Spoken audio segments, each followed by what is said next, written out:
I still remember that suffocating feeling every time I stepped into our family's living room. The place where Ethan's photo in his football uniform always hung in the most honored spot, lit like a spotlight shining on a celebrity. Meanwhile, the picture of me holding my statewide science award from 11th grade was barely wedged into a tiny frame tucked on a bookshelf, nearly lost among old postcards. No one ever outright said I was worth less than my brother, but every gesture, every look, every word of praise growing up seemed to naturally gravitate toward Ethan, the golden boy of the Palmer family. I was born 3 years before him, yet never treated as the older child, much less the one to bet on. The summer I turned 8, Dad took both of us fishing at Lake Dunning, like he always did. I caught the biggest fish that day. Not just any fish, but a largemouth bass weighing close to 10 pounds. My hands were shaking as I reeled it in, but I did it. That evening, though, when Dad told the story to our neighbors, he burst out laughing. Ethan's the real champ. He almost landed a monster, but the line snapped. Next time, for sure. And me? I stood right there, with the fish already in the freezer, like I never existed. Moments like that added up, drop by drop, like water on stone. It wasn't that they hated me. Mom still hugged me when I skinned my knee skateboarding, still called to ask if I'd had dinner, but that love never came with pride. With Ethan, every small success was amplified into a triumph. When he made the high school football team, Dad threw a barbecue for the entire neighborhood. When I got a full ride to Stanford for computer engineering, Mom just said, "Oh, that's pretty far. Are you sure you'll be okay?" I left home in Boston at 18 with a suitcase and a fragile hope that hard work would eventually be recognized. I didn't resent my family, at least not at first, but I made myself a promise. If there wasn't a seat for me at their table, I'd build my own. Sturdier, wider, one no one could push me away from. Ethan stayed in Boston, went to a mediocre private college, graduated with unremarkable grades, and immediately got a job at Palmer and Sons, the construction firm my grandfather founded and my father expanded. The boy's got business in his blood, Mom always said, just like his dad. Business acumen, I wondered. Or just a direct transfusion from the executive chair without needing a single application. My path started differently. No family funding, no connections, no safety net. Just a rented room in a suburb of San Jose, an old computer, and a fierce desire to prove myself. I named my company Lumora, a blend of lumen and aura, light and dawn. No one in my family ever asked me what the name meant. I worked 16-hour days. Some weeks I ate instant noodles 4 meals in a row. Not to save money, but because I couldn't spare the focus to cook. When I called home to share the news about landing my first contract with a logistics firm in Seattle, Dad just said, "Well, that's nice. Ethan's been really busy lately. The company's opening a new branch, you know. Construction's where the real money." That was the first time I hung up without saying goodbye. Not out of anger, but because I finally understood. I could scale the highest peaks of tech, and to them, I'd still just be Aurora who sits at a computer all day. At 36, I was the founder and CEO of a software company worth tens of millions, on the verge of securing the largest partnership in Lumora's history. And even though I no longer waited for their validation, there was still a quiet part of me wishing to one day hear, "We're proud of you." But life doesn't always follow your script. When I received Ethan's wedding invitation, my name misspelled and labeled +1 instead of sister of the groom, I knew some lines couldn't be crossed with achievement alone. Maybe they'd need a different kind of lesson. I never expected to meet Lucien Grant when I submitted a proposal to Grand Tech. He was a major name in logistics. People said a handshake from him could keep your business thriving for a decade. I submitted my pitch deck, hoping only to make the shortlist. A week later, his assistant called to invite me to present directly to their investment board in Chicago. The morning of that meeting, I wore a charcoal blazer, tied my hair back, and walked in with sweaty palms. 6 people sat across from me, cold and composed. But Lucian was different. He nodded as I introduced Lamora's software, focused on every word like what I said might shift the course of his company. When I finished, he simply said, "You've built something the big guys are still struggling to figure out. We'll sign for $27 million to start. If the system performs as described, I'm ready to raise it to 45 next quarter." I don't remember the way out of the office. I just remember that on the street outside, I laughed until I cried. All the way back to San Jose, one thought kept circling in my mind. This is when they'll finally see me. But Mom just said, "Don't forget to send Ethan a wedding gift by next week. He's really swamped. Probably won't have time to remind you." Not one question about the contract. Not a word about Grand Teca. A name the tech press had been buzzing about for 2 straight days. 3 years ago, when I told them about my first deal worth $8 million, Dad nodded and noted, But does your kind of software really compete with Amazon Web Services? I hear they're doing supply chain stuff too." I had no words left. They didn't care what I was building. As long as Ethan was doing just fine, nothing else mattered. Ethan was promoted to regional director at Palmer Construction after just 4 years on the job. The title sounded impressive, though his actual responsibilities were limited. But to my parents, that was success. At last year's Christmas dinner, when I briefly mentioned I was piloting Lumora's expansion into the European market, my mom softly remarked, "Europe is so far away. Sometimes stability is better than taking risks, sweetie." Stability? I'd paid off my startup loan in under 2 years, hired over 50 employees across 3 states, rolled out our logistics management software to 16 Fortune 500 companies. But to them, those numbers didn't feel as close to home as Ethan buying a house 4 blocks from theirs. The call from Langston Realty came right around noon one April day. It was Ella Langston, daughter of the CEO, looking for a custom internal supply chain system for a large-scale real estate project in Phoenix. She'd seen Lamora's demo during a tech summit in Dallas. Ella got to the point. "I'm not interested in partnering with some underqualified family business, but I saw your pitch. You don't follow a formula. I need that kind of disruption." 1 month later, we signed a deal worth over $35 million. A new partner, a new market, and our first step into the world of commercial real estate. Ethan had no clue. My family didn't ask. The only thing they seemed concerned about was the menu for his upcoming engagement party.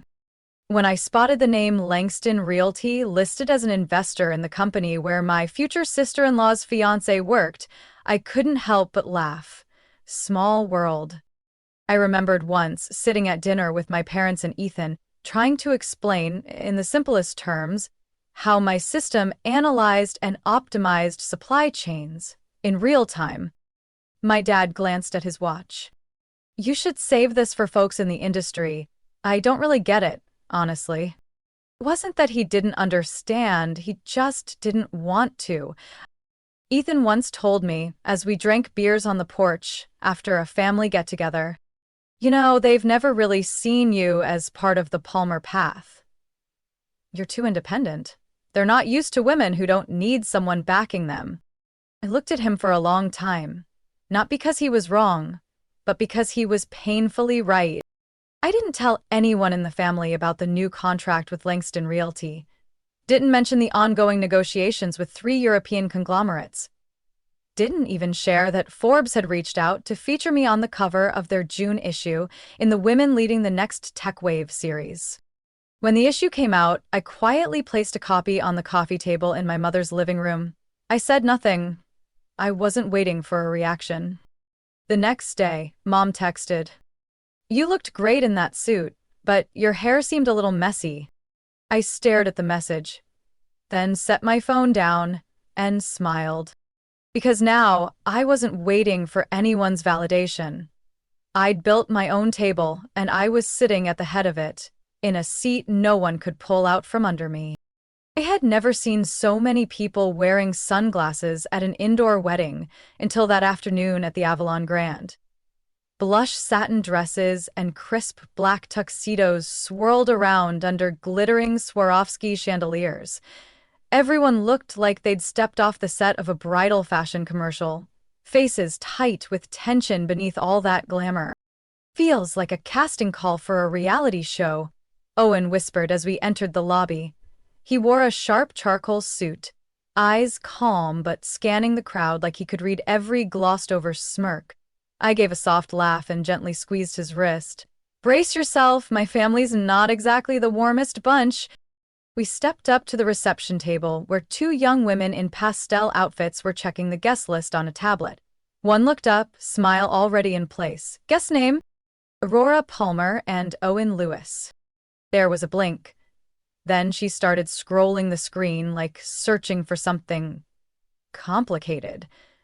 A flicker of confusion crossed her face before she quickly smiled again.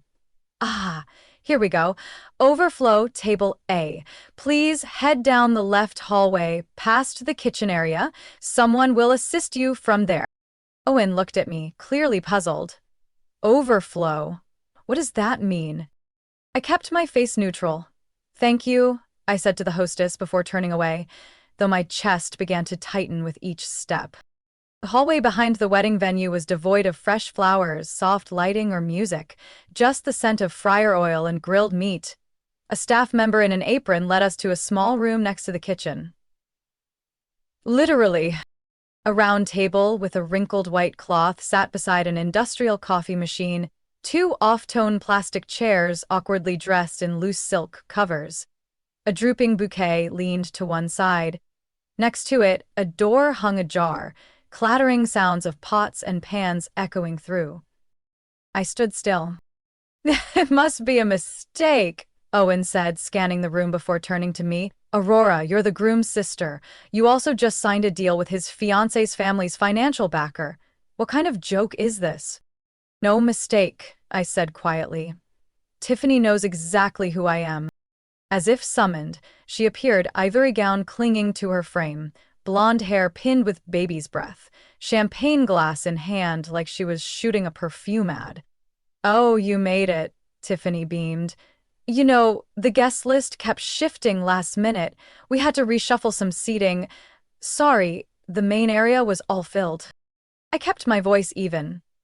"I'm Aurora, the groom's only sister, and this is Owen, co-founder of Lumora. He worked directly with the finance team at Langston Group, who's funding the Arizona project your father is pursuing." Tiffany shrugged. "Those tech deals are hard to keep up with, aren't they? But hey, this spot is super private, maybe even more peaceful."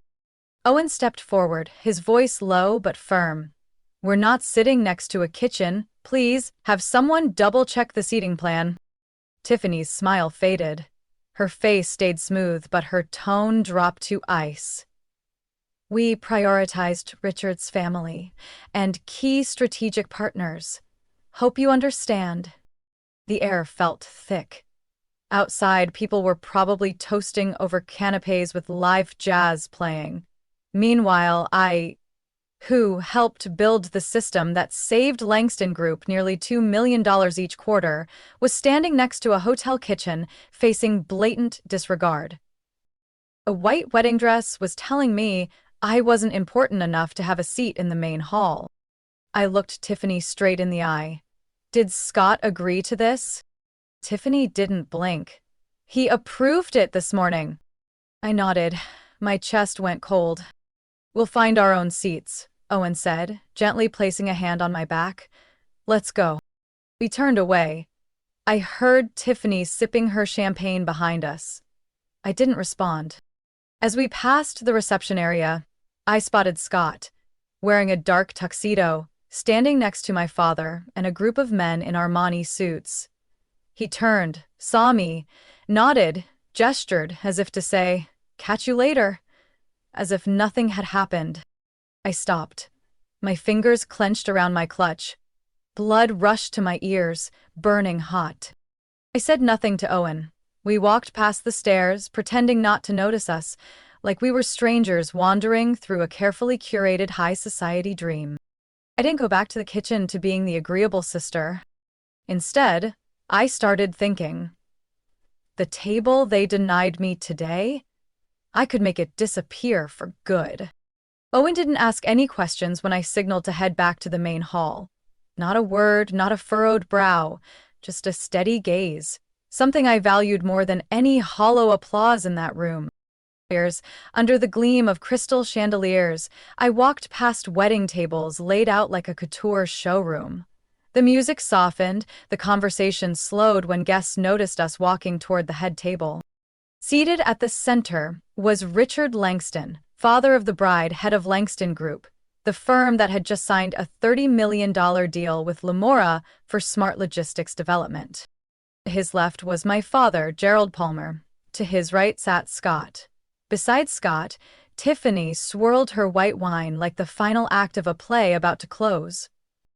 They didn't recognize me immediately.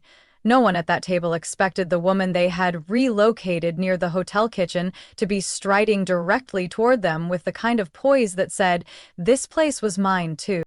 I stopped 2 steps from Richard. "Sorry to interrupt," I said, not loud, but clear enough for the whole table to hear. "I think there's been a misunderstanding that needs to be cleared up right now." Scott looked up, his face frozen. "Aurora, what's going on? I just want to clarify something," I cut in. "The contract, integrating Lumora's operations management system with Langston Group, the one signed 3 weeks ago? I am the lead on that project. I built the platform blueprint, negotiated the value, ensured data security, and planned the delivery roadmap. My name appears 14 times in that agreement. Yes, I'm the groom's sister, but I'm also the CEO of the company Mr. Langston just invested millions into." The air seemed to vanish. Richard leaned forward. "Miss Palmer, I had no idea." "Not your fault," I interrupted again. "I don't blame anyone for not being informed, but I felt the need to state it clearly, because 15 minutes ago, I was shown to a table next to a walk-in freezer. Reason being, no room for outsiders." "Outsider?" I turned to Tiffany. "Thank you for the hospitality." Tiffany pressed her lips. My father kept a tight smile. Scott wouldn't meet my eyes. I pulled my phone from my clutch, then dialed a familiar number. The call was answered instantly. "Raymond, it's Aurora." A brief pause. "Stop all deployment processes for Langston Group. Notify legal to initiate contract termination procedures. I'll send a written rationale within 24 hours. A stunned silence, then, "Understood. I'll take care of it immediately." Heading up, slipped the phone back in my purse and turned to Richard Langston. "I'm sorry for the disruption, but my company does not work with partners who disregard their key personnel, whether intentional or not. The way your family received me today reflects something I cannot overlook. Disrespect toward female leadership and undervaluing capability outside of bloodlines." Richard stood, fingers tightening around his wine glass. "I wasn't aware of the seating arrangements." "That's exactly why I need to question your internal coordination," I replied, "and the transparency within your team." The table went dead silent. My father turned to Scott. "Did you know?" Scott shot up. "I had nothing to do with this. Tiffany arranged everything. She approved the seating chart." "You signed off on it this morning," Tiffany muttered, her face pale. I saw them all clearly now, from a distance, as if I had never truly belonged among them. Richard exhaled, eyes flicking from me to Owen and back. "Can we revisit this? Find a solution?" I shook my head.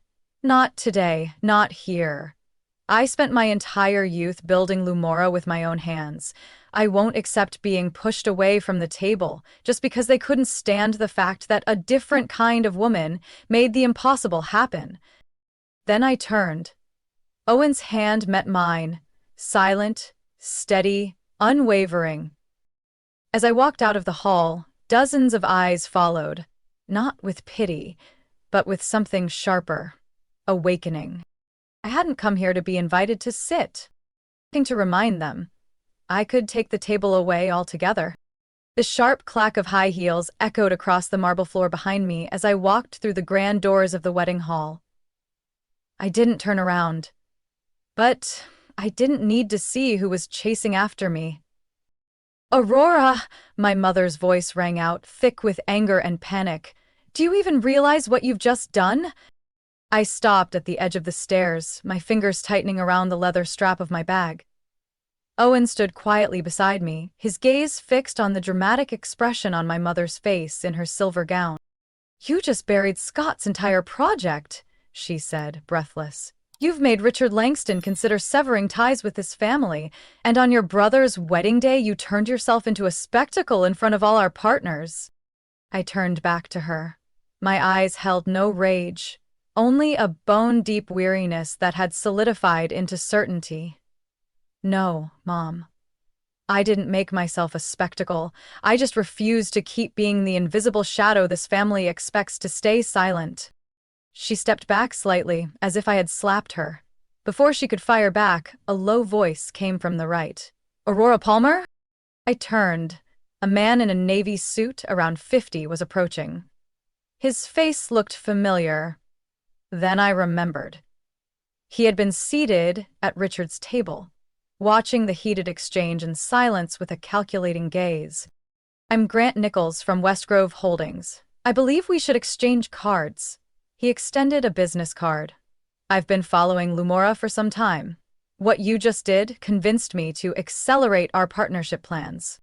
I accepted it, maintaining composure. Thank you. I'll have my assistant arrange a meeting. Before leaving, he leaned in and said quietly, I have no idea what they were thinking putting you next to the freezer room, but if they were afraid you'd outshine them, their reaction makes perfect sense. I offered a polite smile. Sometimes the light has to step out of the shadows to remind people it's real. Grant walked off. Behind me, my mother stayed silent. Scott and Tiffany appeared in the doorway, followed by Richard Langston, whose face looked colder than the marble floor. You canceled a contract in the middle of a family event over a seat? Tiffany snapped, eyes blazing, her wedding gown nearly losing shape from rage. Scott kept his distance, hands clenched. You could have handled this later, privately, not in front of our partners. I met his eyes. I've spoken privately. With you. For years. Every time I shared something about my company, you brushed it off or changed the subject. Today, you signed off on a seating chart that pushed me out of the main event. This isn't personal anymore. It's how you and this family choose to define someone's worth. Richard stepped closer, his face taut as wire. I'll be reviewing every part of that contract, but if you think this is over that easily, you're mistaken. Lumora isn't the only company we can work with.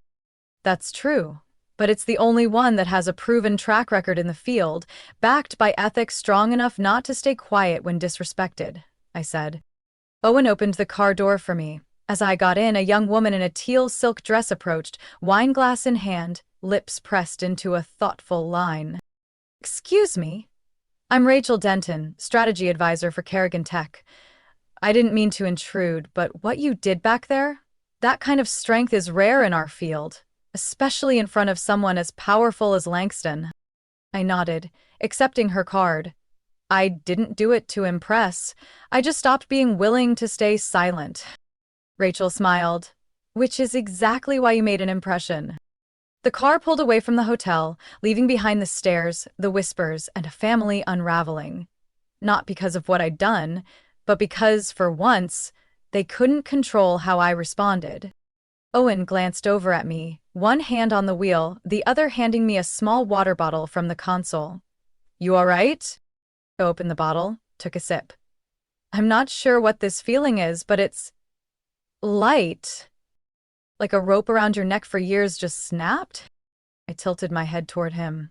Exactly, and I don't think it only shifted something in my family. I'm sure it didn't, Owen said, eyes flicking to the rearview mirror, because from now on, you're not chasing a seat at the table. You're making them get up and come to yours. Friday morning, I was signing off on Lumora's quarterly report when my phone buzzed. The screen read, "Mom." I hesitated, then answered. "Do you have time this afternoon?" Her voice was low, stripped of its usual forced cheer. I'd like to take you to lunch, just us." Part of me wanted to decline, but something in her tone made me set aside the past. I agreed to meet her at Wood and Birch, the place I once invited them to after Lumora's first major deal. No one had shown up then. She was already there when I arrived. Gray shirt dress, subtle makeup, hands twisting a napkin to hide the tension. I sat down, set my purse beside me, said nothing. She broke the silence. "I read the article in Forbes. They named you one of the 10 most influential women CEOs in the supply chain industry." I nodded. "I guess you got the printed copy from your book club friend." "No, Richard Langston sent it, with a letter thanking you for helping him reevaluate." I blinked, surprised but stayed quiet. She continued, "I've been thinking a lot, Aurora, about what you said, about how I used to react, and I realize I may have learned the wrong way to show love. I thought keeping you humble was good, but really I was just trying to shrink you down so others wouldn't feel uncomfortable." My throat tightened, but I kept my voice steady. "I don't need you to lift me up. Just stop pulling me down." She nodded. "I'm sorry." I didn't answer right away, not because I doubted her, but because her words deserved a moment of quiet. Then I said, "If you really want to understand, I'll show you Lumora's internal reports next week. You can read about what I actually do." She looked at me. "I will." That evening, I got a message from my father. "Got time to talk?" I hesitated, then sent him the address of a coffee shop nearby. He showed up on time, face older than I remembered. Not from age, but from the weight of sitting across from me without pretending to know everything. "I've heard it all," he remarked, stirring his black coffee. "From Mom, from Scott, and from Richard." I didn't answer. He looked at me for a moment, then said slowly, "The day you gave up your MBA scholarship at Columbia to start your company, I thought you were making a foolish decision." "I also thought you'd never say this," I interrupted, not to attack, but because my heart was pounding. "Maybe I don't deserve to hear about your success," he continued. "But if I may, I want to be the one to apologize for not being in the front row while you earned it." This time, I couldn't hide a faint smile. "I don't need you to stand up and clap. I just need you to stop calling me the computer girl." He chuckled. "Short but genuine." A week later, Scott asked to meet at the pizza place we used to go to in high school. I arrived 10 minutes late, not because I was busy, but because I wasn't sure I was ready to hear what needed to be said. Scott had already ordered for both of us. As soon as I sat down, he handed me a small paper box. "I think I owe you this." I opened it. A mini 3D printer model, built from the design I sketched when I was 17. Back then, Scott had mocked it as nonsense, impractical, and laughed out loud when I tried to demonstrate air compression using an empty milk carton. "I still remember the original sketch," I remarked. "So do I," Scott replied. "And I also remember how I tried to make you feel small so I wouldn't feel like I was falling behind." He paused, looking me straight in the eye. "I spent most of my adult life thinking that if you were too good, I'd be nothing in Mom and Dad's eyes. That was wrong and selfish." I said nothing. I just lightly touched the model in the box. At that moment, words weren't as necessary as they used to be. That afternoon, while digging through old project files in the storage room, I found a taped-up cardboard box. Scrawled across the top in crooked handwriting, "For Sarah." Sarah, my father's sister. The woman no one in the family ever really talked about. That evening, I found her Facebook page. 2 hours later, I got a message back. "Are you Aurora? I've been keeping up with you from afar. When you were pushed out of the first Palmer company, I knew. I wondered if you realized you were dismantling something that had lasted 3 generations. I made a video call she picked up immediately. The camera showed a face more like mine than I expected. Bright, steady eyes. We talked for 2 hours. She told me how she was pushed out of the company when she proposed separating design from core operations, an idea Palmer & Co. adopted 10 years later under someone else's name. Our family doesn't hate smart women, Aurora, she said. They just don't know how to coexist with them without feeling threatened. When the call ended, I sat by the window for a long time. Outside, the city roared on, but inside me, it felt like an old layer of dust had just been wiped away. Not everyone is ready to change, but I had just broken a model that had quietly operated like cold metal beneath a coat of traditional polish. And I didn't do it for praise. I did it because I was tired of sitting at tables where my name was never on a place card. I hung a cobalt blue sign that read "Visible" on the glass wall of Lumora's side conference room one fall morning. Underneath, in smaller letters, "Mentorship for Women Who Build Without Permission." Not a marketing slogan, a declaration for people like me who had been overlooked, diminished, and forced to carve their way through a maze designed by someone else. The program began when I received an email from a woman named Lena Moretz, 24, trying to launch an agritech startup in Utah. Her family wouldn't invest, banks refused loans without a guarantor, and her ex-husband mocked her idea of turning wasteland into data. She wrote, "I heard about you at Scott Palmer's wedding. A friend who works for Langston told the story. They called you the woman who flipped the table." I never meant to turn that moment into a symbol, but the ripple effect was real. After pulling out of the Langston deal, Lumora received 3 investment offers from international funds, 2 from Europe. The German and French markets are now highly interested in our logistics flow analytics. And in Spain, I've been invited as the keynote speaker at the Women in Logistics Forum in Barcelona. I moved most of the mentoring operations out of the headquarters and into a 2-story wooden house in southern Oakland, once an abandoned architecture office. We redid the ceilings, tore down partitions, kept the old wood floors, and hung paintings by unsigned female artists. I didn't want Visible to be another dated accelerator model. No perfect pitch decks required, no polished budget sheets. We needed real stories, and the courage to hold your ground when the people you love most deny your worth. The first cohort had 12 women. Ages ranged from 19 to 52. One had been a NASA engineer but quit after being constantly interrupted by male colleagues in meetings. One had run a craft shop that went under after her divorce. Another was a single mom who had just escaped financial abuse, bringing her 3 kids to San Jose to start over from scratch. On the first day, I had them stand in a circle. No names, no job titles. Just one question. What once made you feel like you weren't allowed? The room was silent. Then one woman said, "I wrote software that tripled my husband's profits in 6 months, but he told his friends it was all his idea." Another added, "I was denied a startup loan because I didn't have a husband to co-sign." No words were needed. We understood each other through our eyes, through the cracks that had once been sealed with the cement of family reputation, tradition, and those ever patronizing, constructive comments. I wasn't teaching, I was sharing, both successes and failures, the times I softened when my parents met news of my achievements with silence, the times I discounted products to keep the peace with male partners, the times I felt small walking into a boardroom where no one looked like me.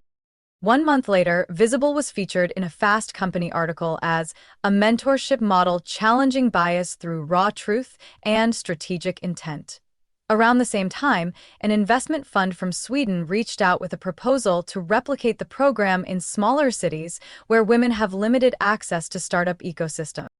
Gregory, Lumora's COO, walked into my office one Monday morning, holding the quarterly financial report.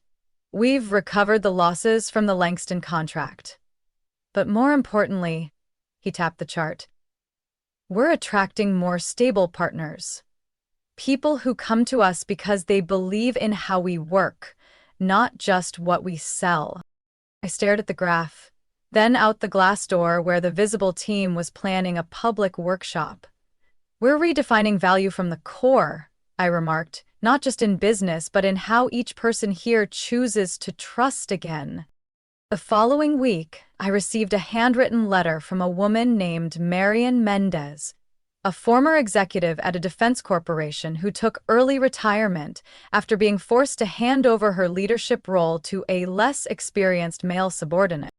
I've been silent for 12 years, but your speech at the Barcelona Forum reminded me of the first time I secured a major contract and was told I was lucky because I could cook.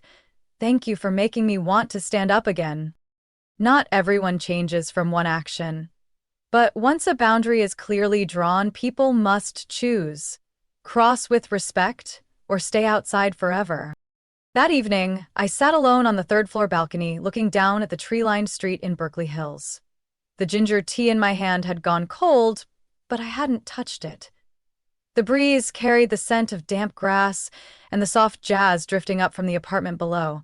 Everything was quietly unfamiliar. No urgent emails, no meeting reminders, no texts from my mom asking me to review the budget real quick like she used to. I had grown used to living among demands and expectations. I used to measure my worth by how often someone mentioned my name in meetings, by the look on my father's face when I said I was leading a global tech team. But the higher I climbed, the more I saw that some nods were performative, and that true respect isn't about who gives it, but how I choose to treat myself every day. Lately, I've started turning off my phone notifications after 8 p.m. Not because I'm tired, but because I realized the world doesn't fall apart if I don't respond immediately. Lumora keeps growing, Visible keeps expanding, but the deepest change isn't in the company. It's the quiet in my own mind, something I once mistook for weakness, but now recognize as the foundation that helps me see clearly. I no longer show up to family gatherings feeling like I have something to prove. The last time I visited my parents, I brought a bouquet of dried lavender instead of my usual European branch expansion plans. Mom opened the door, surprised to see me empty-handed. That night, I just listened as she talked about her vegetable garden. I nodded occasionally, no more, no less. I didn't try to weave in accomplishments or steer the conversation toward myself. They didn't ask, and I didn't tell. As I got up to leave, my mother lightly touched my wrist. You seem quieter, but not cold. I smiled. I'm learning not to need noise to feel valuable. Scott texted me after Lumora's new product launch. Not to congratulate, just one sentence. I just told my coworkers you're the one behind the system they're using. No photos, no hashtags, but I understood. In Scott's way, that was his version of saying, I'm proud. Aunt Sarah sent a handwritten letter with a copy of her first business license from 1982, just to show me. Back then, no one thought a woman could run an interior design firm, but it didn't matter what they thought, only that I started. I framed that paper and hung it in the Visible office, right next to the map where we pin the places where women have quietly reclaimed their worth. New Mexico, Iowa, Nebraska, Montana. Places that seem too quiet for anything to happen, but in truth are nurturing a generation who knows their value doesn't depend on whose name stands next to theirs. One afternoon, walking back from a Stanford seminar, I stopped by a small bookstore on University Avenue. On the shelf was a worn old storybook. The first page had a handwritten note in purple ink. No one can place you in the right spot unless you've stood in the wrong one for too long. I bought the book, not for its prose, but because that note felt like a breadcrumb from someone who had walked my path and left a mark. And now, it was my turn. I had left one too. In Lumora's main conference room, there's a line etched into the wooden paneling, visible only to those who look closely. Your worth isn't defined by where others place you, but by where you choose to stand. Aurora once spent her youth seeking validation from her family, but their silence and dismissal became the very fuel that propelled her to become a formidable entrepreneur. From the pain of being diminished at her own brother's wedding, she chose to respond not with revenge, but with action that protected her dignity and principles. Today, Aurora needs no one's permission to believe in her worth. She leads with strength, opens doors for others, and proves one truth: a woman who knows who she is will never be placed in the wrong seat again. What do you think about Aurora's decision? Would you have the courage to stand up the way she did? Share your thoughts in the comments below. Don't forget to follow the channel for more heartfelt and powerful stories about family and life.